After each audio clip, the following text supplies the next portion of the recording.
Here are 23 ways that you can incorporate the new era into your marketing strategy. Now, if you're feeling a little bit lost in your ways or you're struggling to stay up to date, and you are not alone. And that is fine, because that's why I'm here to support you on how you can keep up to date in this crazy world of social media. It's okay, I've got you.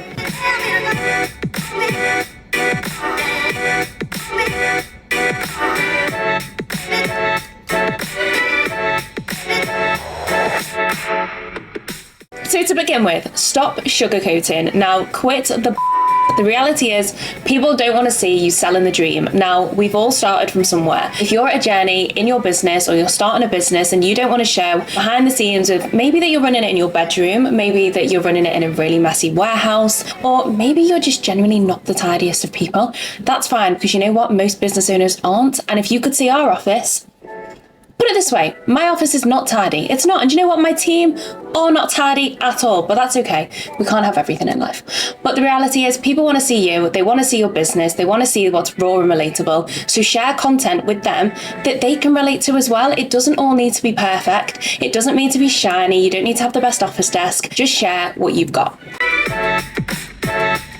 Now, this next point, a lot of you might hate me for, but the reality is you need to start showing your face on camera. Now, whether that's you, whether it's someone in the business, or whether it's a creator that you pay for, you need to have someone that people can relate to. So whether they're creating content for you behind the scenes, whether they're someone that is you and you're actually creating content about the day in the life, the realities that you're going through. If you're stressed and you're thinking, Abby, I don't want to get my face on camera, let me take you through 3 simple points that I would recommend introducing yourself to the brand and how you can feel more confident recording yourself on camera.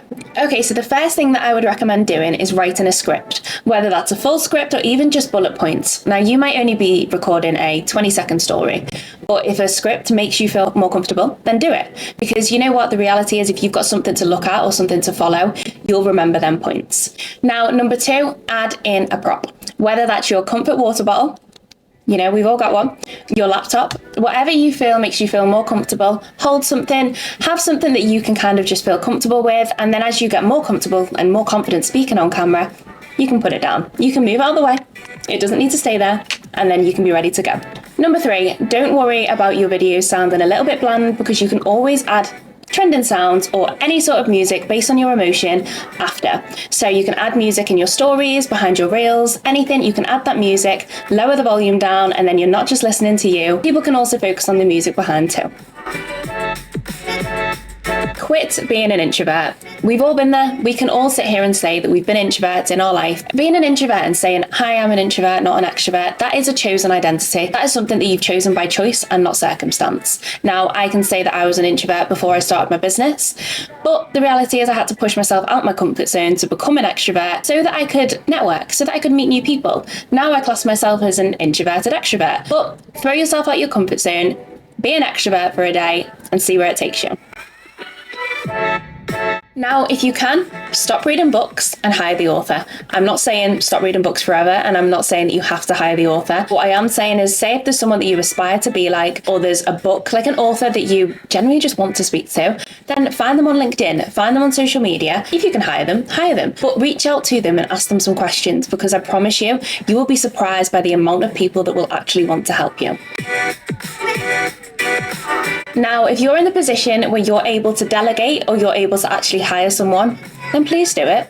Well, I think we've all, as business owners, we've got this thing where we don't like to delegate. Now, delegate. If you can, offload the things that you're not good at to people that are good at it. Even if it's a PA, even if it's little jobs that you don't need to be doing, focus on the things that you're a genius at. If that's running the company, build out the marketing strategy, or even hiring a team, whatever you're good at doing, focus on that. But all the little nitty gritty jobs that you don't need to be doing, don't focus on them. Delegate them to someone else so you can focus your time into what you really need to focus on. If you're a business owner and you're trying to work with certain influencers, or you're a service-based business and you want to reach out to clients, stop DMing. Yes, you can still DM people. I'm not actually saying stop DMing. But something else you can do in the new era, it's a little bit old school, contradicting myself, but start direct mailing. If you want someone that you want to work with and they're really hard to get hold of, send them something. Send them something that's maybe got your logo on it. Send them something that's personal to them. Send them a freebie. Reach out to their PA. Reach out to, if you can find their address, Send them something over. Do you know why? Because I can guarantee not a lot of people are going to be doing this. So you're going to stand out from the crowd and give it a go. What can you lose? Apart from the investment of sending them the product, there's nothing else to lose. If you can go global, go global. There is no excuses. You can schedule all of your content in the new era. So schedule your content, different times, different time zones. If you're trying to target the US, you're trying to target Australia, then schedule content, post more, schedule content around the US times, the UK times, the Australian times. You never know what you're missing out on. So don't sleep on the national markets. Don't panic that you don't know how to talk to them. Test it. Go through a testing period and see how it can pay off. Now, stop selling your product and your service. Yes, obviously you need to sell your product and your service, but what you really need to focus on is selling the experience. What does your product and service give to people? Think about it. Tesla, what do they sell? Cars. But what do they really sell? Innovation. Look at Louis Vuitton. What does Louis Vuitton sell? Bags. But they actually sell a luxury lifestyle and a lifestyle, a design experience. It's not just the bag. People buy into the lifestyle and that aspirational lifestyle that they can be a part of. So again, stop selling the product and think about the experience that you can sell to your customer. If you're not posting on TikTok, what are you waiting for? Now I'm saying don't sleep on global markets. Don't do this, don't do that. If you're not posting on TikTok, what is the point? If you are selling products, if you are trying to find new clients, TikTok is one of the fastest ways that you can grow organically. So if you're missing out on that, you are genuinely missing the biggest trick. Because if you want to grow fast on social media, be consistent, post on TikTok, utilize that platform. Now, content is one of the most important and crucial factors to your marketing strategy in the new era. Now, why? Because that's what people are going to relate to, and that's what's going to build trust. So content needs to be a big part of your marketing strategy. So if you're panicking about how you can create the content, whether you need to put loads of different days aside, like how much time do you need to set aside to create this content, don't panic, because you can either outsource it, you can work with influencers, work with creators, work with an agency, or you can literally just film in clips. And by clips, I mean literally filming in small clips. Put a few hours aside in the week and literally film in these small little clips and then put that together into a complete reel or any sort of content that you need. Don't overthink it, just get it done. Repurposing your content is key to a successful marketing strategy. Now, I don't mean that you need to recreate content. Repurposing literally means that you need to use the old content. Whatever content has worked for you in the past, reutilize it. Whether it's an old caption, scroll back down your Instagram, see any post that's performed well, repost it. Or you can do this. So you might have a caption on LinkedIn, for example, or you might then recreate that same caption into a different form of content. Now, these are two ways that I've done it, and see how it works for you as well. Because honestly, it saves so much time and effort and resources because you're not constantly worrying about how you need to recreate more content because you can just repurpose what already works. If your content hooks are weak, then no one is going to listen to what you've got to say. So what you need to do, you need to 1, download the free guide below, which has 100 free hooks that you can use. And 2, you need to scroll through and see what hooks grab your attention. Now, not only that, you can actually look at your competitors and see what hooks they're using, but make sure to use a really catchy hook because that's what's going to get people to engage with your content.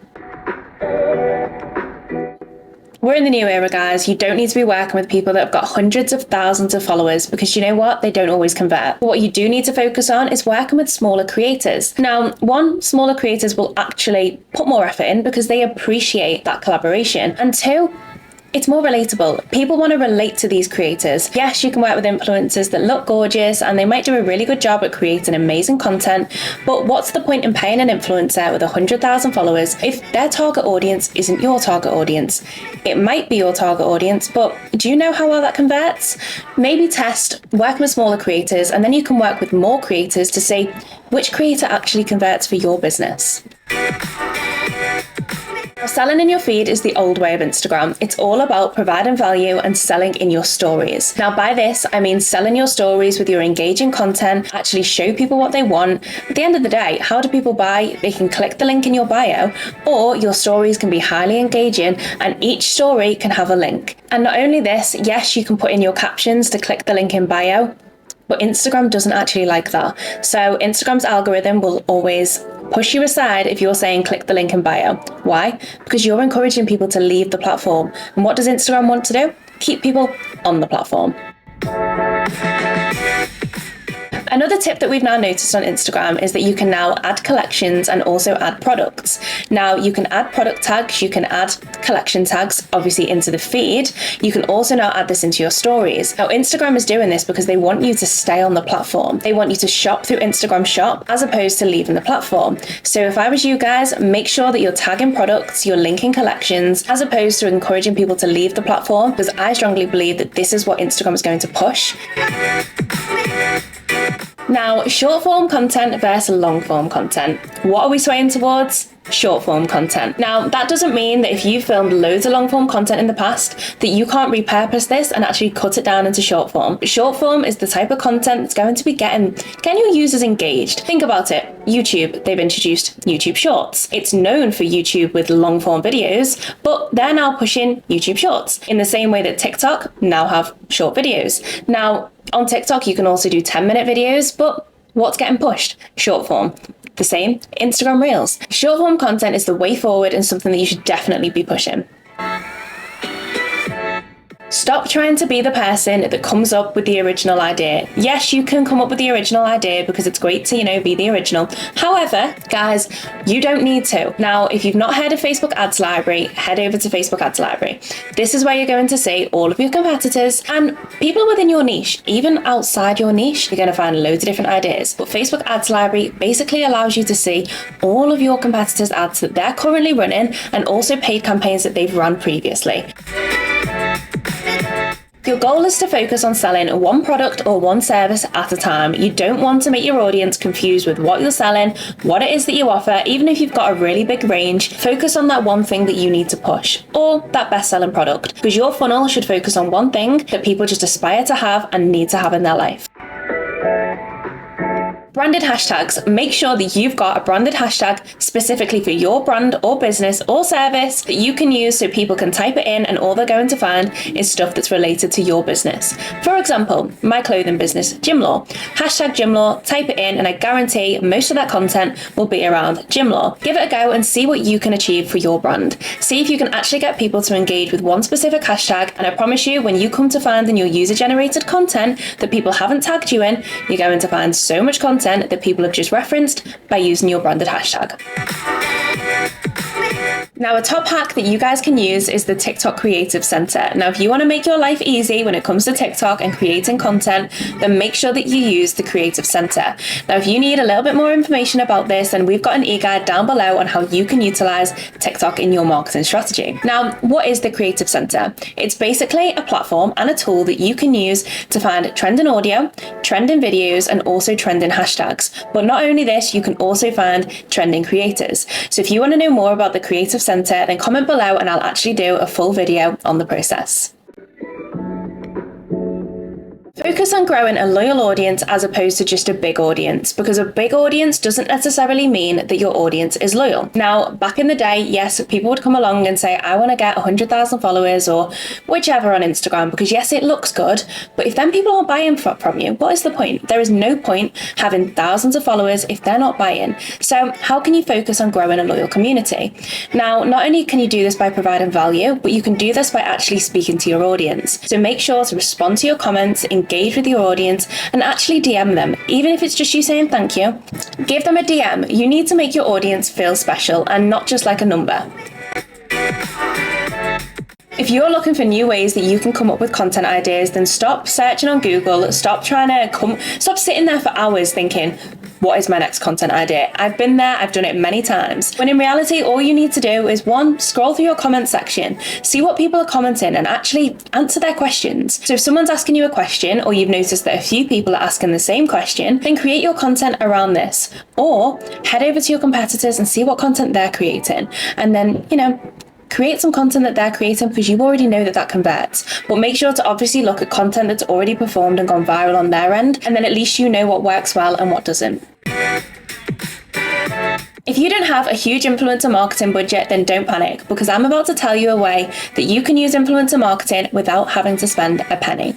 Now, if you've not heard of affiliate marketing before, then you need to get to know, because affiliate marketing means that you can essentially work with influencers and creators on a commission basis only. So this is a great way that you can actually figure out what creators convert for you. So as opposed to having to have a big marketing budget and having to spend loads of money to see what content converts or who your audience actually resonates with, you can test all of this content on a commission basis. So guys, I hope you've loved my 23 ways that you can incorporate the new era into your marketing strategy. And I'm sure my content creator is going to love putting all these tips together. She might hate me, but hey ho, it's okay, as long as I'm providing you all with value. But if you've enjoyed this video, then subscribe to my channel and I will see you in the next video.